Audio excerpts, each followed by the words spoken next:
Allez, nous allons pouvoir commencer. Donc ce que je vous propose dans ce début d'après-midi, c'est d'évoquer OSS. Donc OSS, ça veut dire quoi? Ça veut dire observation, suivi, surveillance. Donc c'est un outil qui va permettre de suivre l'activité qui va être enregistrée au niveau d'une base de données, dans les modifications, les créations et les suppressions. Donc ce sont les trois seules actions qui peuvent être gérées par une base de données: l'ajout, la modification et la suppression. Donc l'idée d'OSS, c'est de pouvoir suivre les activités, du moins l'activité qu'il y a sur la base de données, par le biais de la modification, l'ajout, la suppression des enregistrements dans la base de données. Donc c'est bien au niveau de la base de données que nous intervenons, et c'est bien au niveau de la base de données que nous allons enregistrer des événements. Alors pour paramétrer OSS, deux modules sont nécessaires, donc le module serveur et le module client. Donc comme son nom l'indique, le module serveur va devoir être installé sur la machine où se trouve le serveur SQL. Donc ce module s'installe de façon très simple évidemment, et lors de la première connexion, on va devoir s'identifier, à son instance SQL. Donc une fois que cette instance, cet enregistrement ou cette authentification a été effectuée, donc on arrive sur un panneau qui va nous présenter effectivement l'ensemble des bases de données qui sont reconnues comme étant compatibles avec OSS. En l'occurrence, on va présenter toutes les bases de données Sage qui sont présentes dessus. Alors on va travailler sur une base de données que l'on connaît tous bien, c'est Bijou. Donc notre ami Bijou, qui on le voit, a été mis sous surveillance, donc on le voit par cette petite icône à droite de l'icône Sage, très bien. Et si je regarde un dossier qui n'est pas sous surveillance, quant à lui, il est bien hors surveillance. Alors pour mettre un dossier sur surveillance, rien de plus simple, il suffit de cliquer sur configurer le suivi, et dès lors que l'on configure le suivi, on accède à la liste des tables qui sont présentes dans la base de données, et donc on va pouvoir sélectionner les tables que l'on souhaite mettre sous surveillance au niveau des modules Sage ligne 100, que ce soit la gestion commerciale, la compta, moyen de paiement, les IMO et la trésor. Donc tous les modules qui sont effectivement présents dans l'offre Sage 100. Donc plusieurs possibilités, donc soit on coche toutes les tables, nous par défaut le paramétrage est attribué pour sélectionner que certaines tables, d'accord, sauf 4 tables. Alors donc on a FR Stock et FR Stock alors bon, en général elles sont tout de suite FR Stock et FR Stock emplacement, puisque ce sont des tables cumul qui ne servent pas à grand chose et qu'il n'est pas nécessaire de suivre.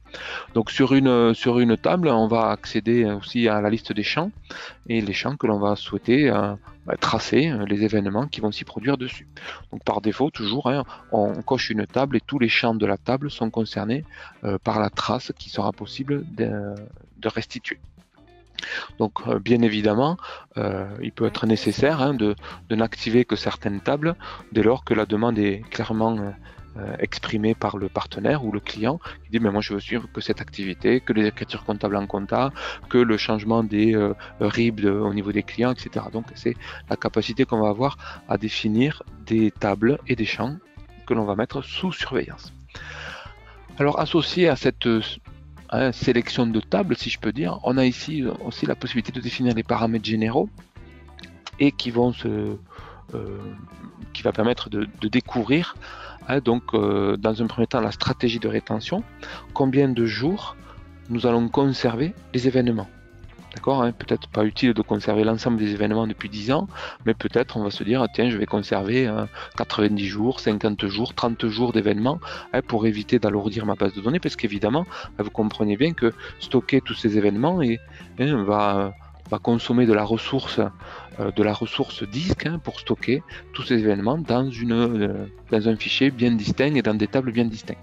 Donc il peut être pertinent effectivement de limiter le nombre d'enregistrements, le nombre de jours que l'on va définir.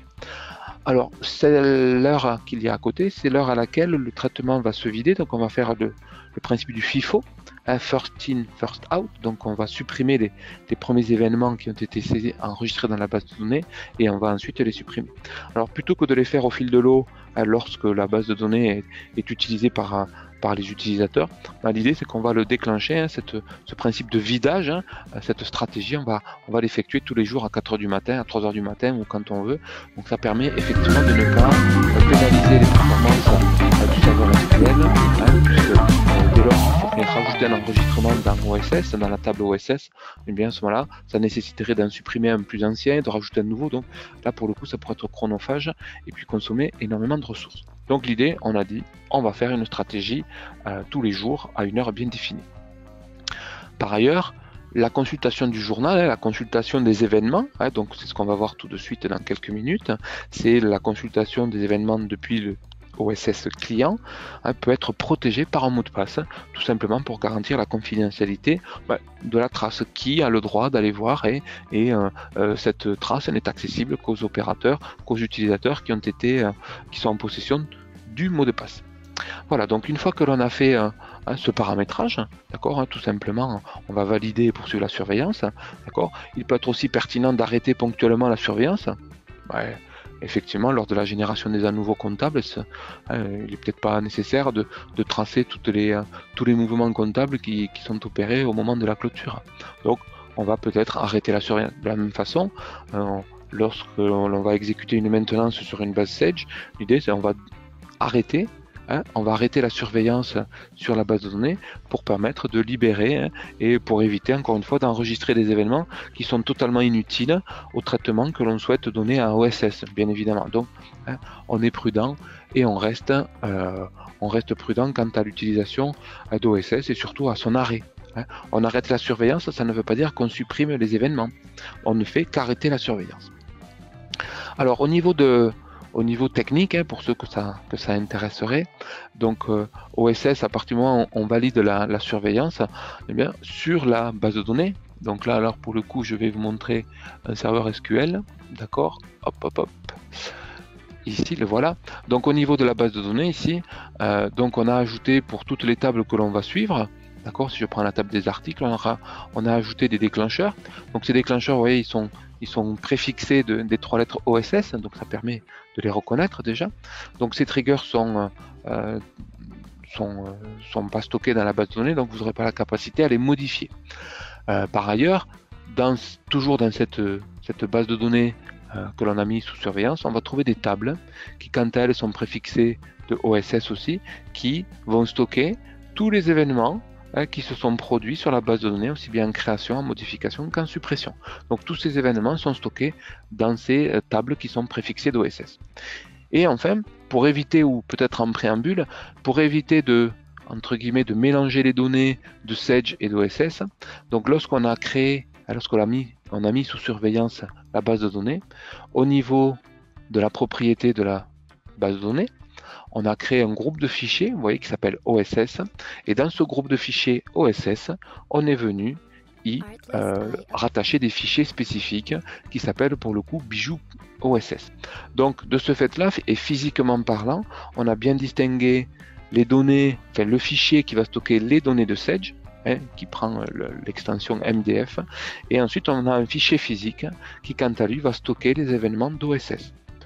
On a bien séparé, on n'alourdit pas le fichier MDF de Sage, donc on a mis nos enregistrements stockés par OSS dans une table à côté, dans un fichier à côté.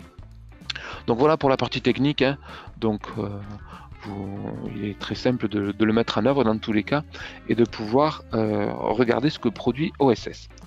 Alors maintenant que nous avons vu le paramétrage d'OSS serveur, donc qui s'installe sur la machine où le serveur SQL s'exécute, d'accord, on va parler maintenant de OSS client. Alors OSS client, comme son nom l'indique, va pouvoir être installé sur des machines d'utilisateurs, sur des sessions TSE, peu importe, en tout cas, va pouvoir être décliné sur plusieurs machines, va pouvoir être installé sur plusieurs machines à partir du moment où on aura donné l'accès, bien évidemment. Donc on va se connecter à OSS client. Donc là, comme tout à l'heure, on va pouvoir s'identifier à un fichier GCM ou MAE ou peu importe, à une base de données. On va retrouver le même camembert que l'on avait tout à l'heure précédemment côté serveur, qui fait état un petit peu des volumes qui sont occupés par les données et par les journaux. D'accord ? Là, pour l'exemple, on a 97 mégas de données et 14 mégas de journaux. Il n'est pas rare que ce camembert, les couleurs soient inversées, c'est-à-dire que les données représentent une petite partie de journaux des événements. Pour celui qui ne garderait pas l'ensemble des événements, D'accord, pour celui qui garderait l'ensemble des événements, effectivement, les journaux peuvent être rapidement importants en termes de volume, en termes de octets qui sont consommés sur le serveur. En ce qui concerne les performances dans l'utilisation normale de Sage, c'est totalement transparent et ça ne vient pas du tout altérer les performances de saisie, les performances de transformation, etc. etc. Donc c'est pour un utilisateur de base lambda, il n'y a aucune différence lorsque OSS est en route. Le journal fait état aujourd'hui de 9427 événements, la base de données est suivie depuis 2014, donc voilà déjà quelques années que c'est suivi, puisque moi je n'ai pas souhaité appliquer une stratégie de rétention de mes données. Je vais donc consulter les événements, et lorsque j'arrive sur l'écran de consultation des événements, donc plusieurs questions me sont posées, qui sont les questions classiques de quoi, quand, qui et où. Alors quoi, ça veut bien dire ce que j'ai fait, quoi, qu'est-ce que j'ai fait, donc quelles sont les valeurs qui ont été créées, modifiées ou supprimées, donc les trois actions possibles. On va trouver ici la possibilité de demander que sur une seule table, tiens je voudrais savoir quels sont les articles qui ont été créés, par exemple c'est très simple, donc la table des articles et les articles qui ont été créés. Il suffit tout simplement que je réponde à cette première question finalement, je lance la recherche et je vais avoir, et la machine va remonter l'ensemble des articles qui ont été créés depuis le premier jour où OSS a été mis en route. Donc là en l'occurrence, j'ai un article, alors je pourrais remonter en 2014 si je le souhaite, donc effectivement j'ai un article qui s'appelle Titi, qui a été créé tel jour à telle heure, donc il suffit tout simplement que j'aille sur détail et j'aurai ici les valeurs qui ont été créées. Donc la table qui est concernée c'est F-article, l'élément c'est l'article qui s'appelle, le code c'est Titi, l'article c'est l'intitulé évidemment, l'intitulé qui s'appelait article Titi. C'est une création qui a été opérée le 27 mai 2014 à 22h07 par un utilisateur Sage qui était administrateur, un compte Windows qui était Claude, et le programme qui a généré la création de cet enregistrement, c'est Sage sans gestion commerciale. Et la machine qui portait la création, c'est bien la machine Claude. Et sur la partie basse, on va trouver les éléments tels qu'ils ont été enregistrés au moment de la création. Donc on sait quelles sont les valeurs qui ont été saisies lors de la création de cet article Titi le 27 mai 2014. Donc on a toute la traçabilité, on a la photo, on a l'état des lieux de la création de la fiche article. Alors vous me direz, c'est pratique, mais si on va trouver exactement la même chose sur l'aspect suppression, c'est-à-dire pour tous les articles qui ont été supprimés, alors je prends article, mais je prendrai tous les autres éléments, client ou autre chose, et lorsque je vais lancer la requête, effectivement, je vais avoir la liste des articles qui ont été créés, et si je vais consulter l'article en question tel qu'il était défini ici, ben voilà, j'ai les valeurs qui étaient présentes au moment de la suppression de la fiche article. Donc, bien pratique. Donc, on trace déjà quels sont les éléments, qui a fait quoi, d'accord, l'heure, etc., la date de l'utilisateur Sage ainsi que le compte Windows, qui a supprimé l'article et quelles étaient les valeurs au moment de la suppression. Donc, encore une fois, bien pratique pour suivre l'activité au niveau de la base de données. Alors, ce qu'il est possible de faire aussi, c'est de répondre par rapport à une période. D'accord, je choisis qu'est-ce qui a été supprimé, modifié ou transformé. Je pourrais éventuellement taper des mots-clés aussi, donc possibilité ici de taper des mots-clés. Si je cherche diamant, est-ce que j'ai modifié à un moment la valeur diamant quelque part? Voyons voir. Donc j'ai tapé le mot diamant, oui, tiens, j'ai quelque chose, j'ai une ligne, tiens, fichier des lignes de documents, et j'ai une valeur qui a été alimentée de cet article diamant. Donc c'est au niveau du devis numéro 3 qui a été fait le 8 avril 2014, qui a été créé pour le compte de Cara. Effectivement, j'ai dû saisir à un moment, voilà, diamant qui est ici, la désignation de la ligne qui a été saisie. Donc, à une traçabilité complète sur l'ensemble de la période que j'ai conservée en rétention, en suivi en fait. Donc, des mots-clés, soit associé aussi à des actions de création-modification, l'accès aux tables qui est possible, si je veux savoir quels sont les tiers qui ont été supprimés, pareil, il suffit que je change le compte tiers, éventuellement vous voyez, un fichier de banque tiers qui soit demandé, je sais qu'il y a modifié les banques tiers.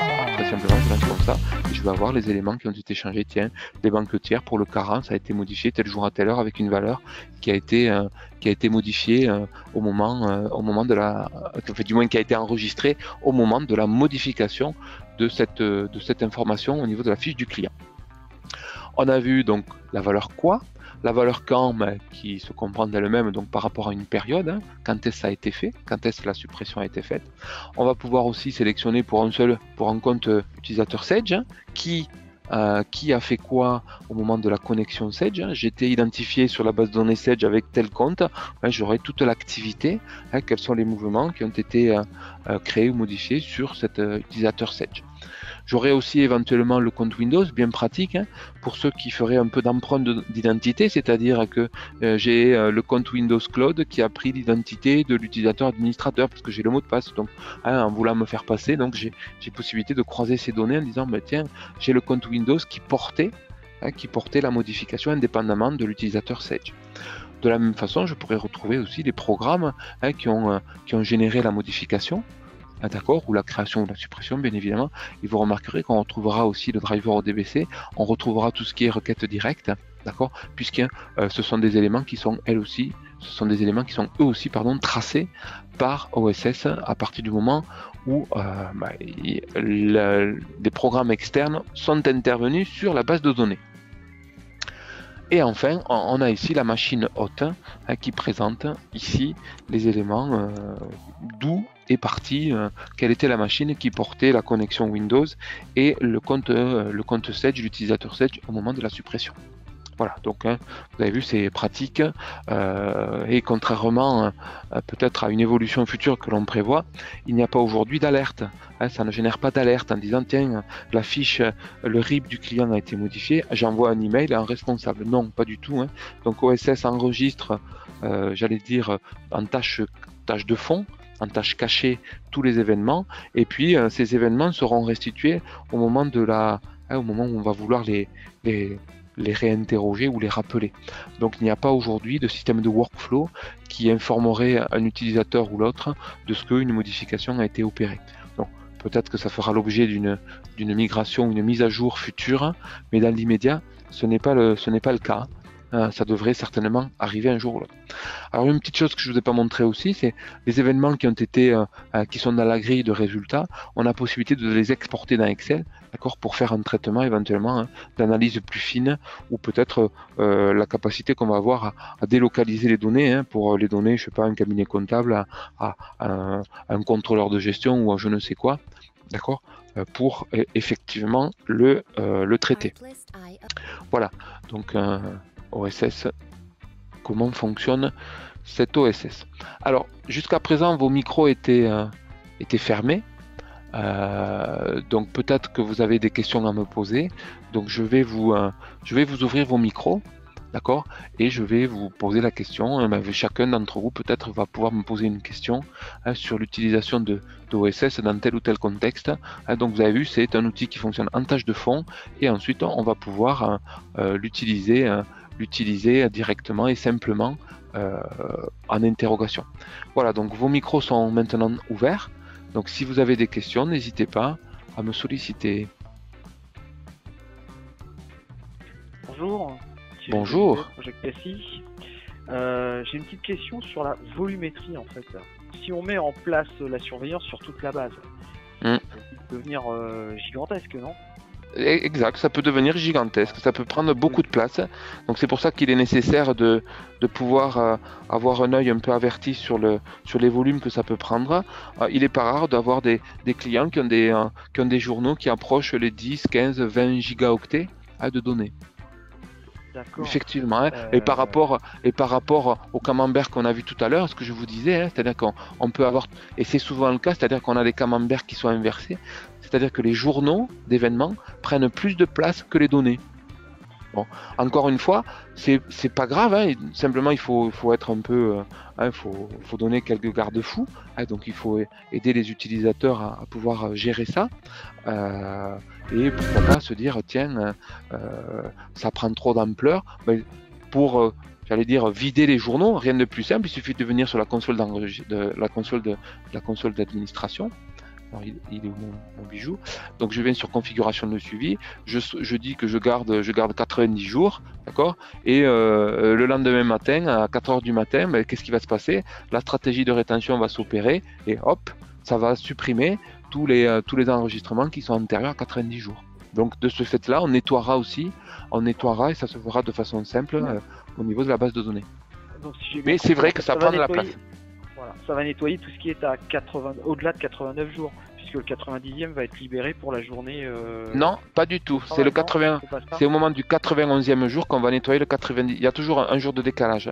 Ce que je disais tout à l'heure, pour éviter justement de pénaliser les performances si on avait géré 90 jours, l'idée c'est que on fait cette stratégie de rétention à 4 heures du matin ou à une autre horaire, justement pour pas pénaliser, c'est-à-dire qu'on enregistre en gros un jour de plus chaque fois.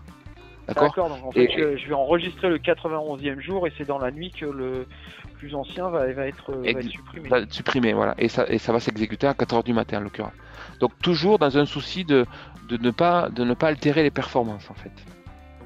Et sur ces questions de volumétrie, vous avez des exemples de je veux dire, taille de base, paramétrage en face et nombre de jours de rétention? Non. Oh, alors honnêtement, c'est tellement différent déjà au niveau des tables qui sont suivies. Hein, donc il y en a qui choisissent de suivre que certaines tables, peut-être la table des clients, il y en a qui gèrent la table des tarifs, la table des devis. Qui a supprimé mon devis? Ça c'est une question classique. J'avais fait un devis, il n'y est plus. Bon, voilà, par exemple, c'est de pouvoir gérer certaines tables. Après, ça dépend du nombre de mouvements qui sont effectués. Est-ce que c'est des devis?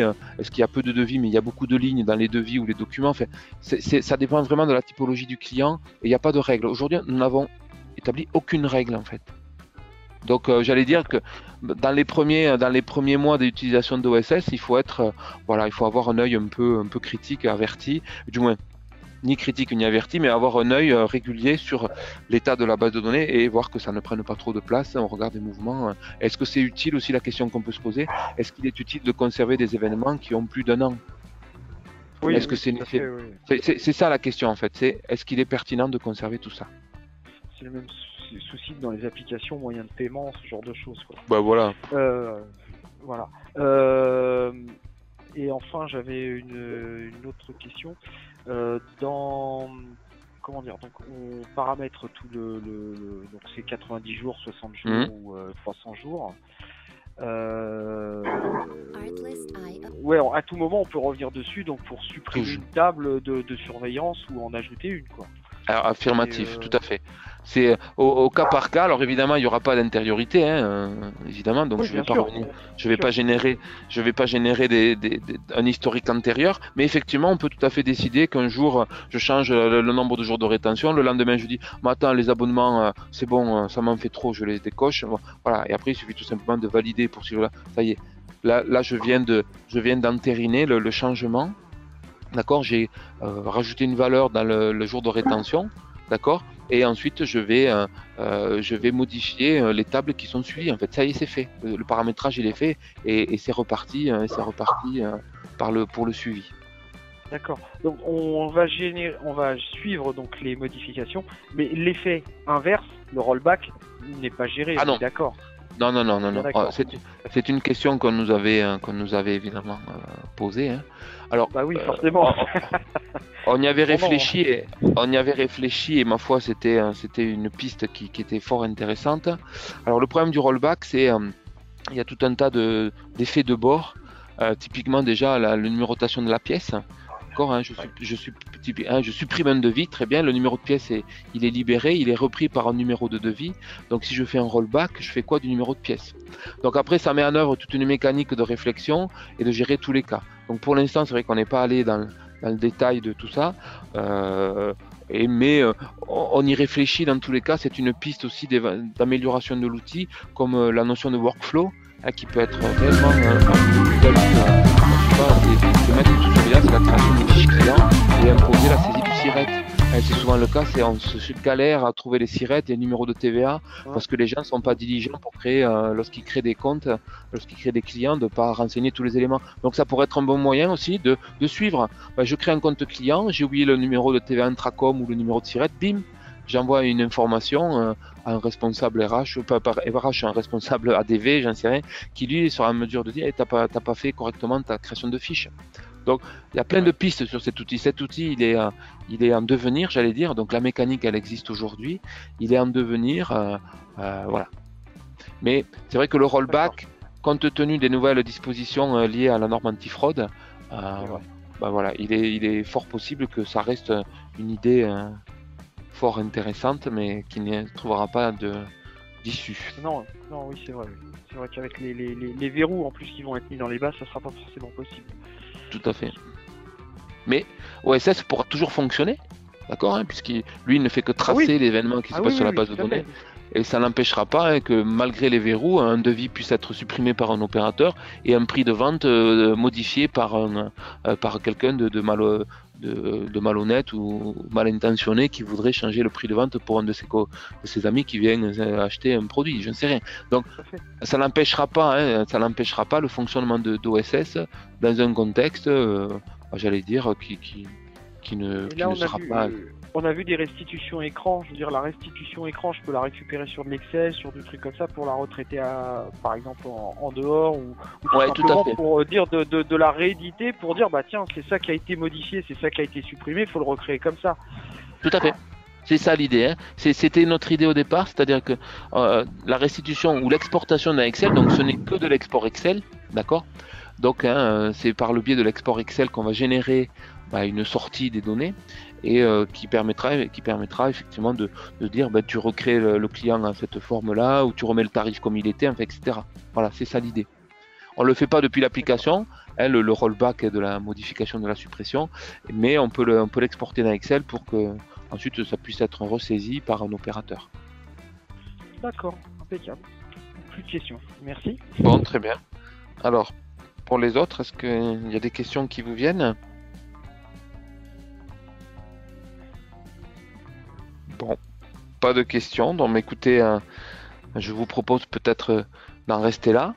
D'accord, hein, donc c'est un outil qui se... Non, pas tout seul Thierry, mais il y a du monde d'accord. Mais bon, il n'y a pas de questions. Alors c'est bien, ça veut dire que les questions qui ont été posées ont permis aux uns et aux autres de trouver les réponses. Donc c'est un outil, j'allais dire, qui se suffit à lui-même, qui n'est pas, j'allais dire, qui n'est pas un outil d'utilisation quotidienne, hein, mais plutôt un outil qui servira au cas où. Donc je mets sous surveillance et au cas où je rencontrerai une difficulté, un problème de justification, je retrouverai l'information. Donc c'est plutôt dans ce contexte-là que l'on va utiliser OSS pour faire la suivi des événements sur les bases de données 7G100. Et tout compatible, toutes les versions, y compris la 100C V3 qui est la dernière version, mais aussi éventuellement pour des gens qui seraient en V15, pourquoi pas, ou en V16, et qui seraient par contre uniquement sur SQL, on est d'accord, hein, pas de base propriétaire au niveau de la surveillance. Voilà. Ben écoutez, donc merci à tous et à toutes, bonne continuation, bonne fin d'après-midi, et puis nous restons à votre disposition pour des questions techniques ou autres, ou pas, autour d'OSS et d'autres produits des compagnons, bien évidemment. Voilà. Merci, bon après-midi. Merci de même, au revoir.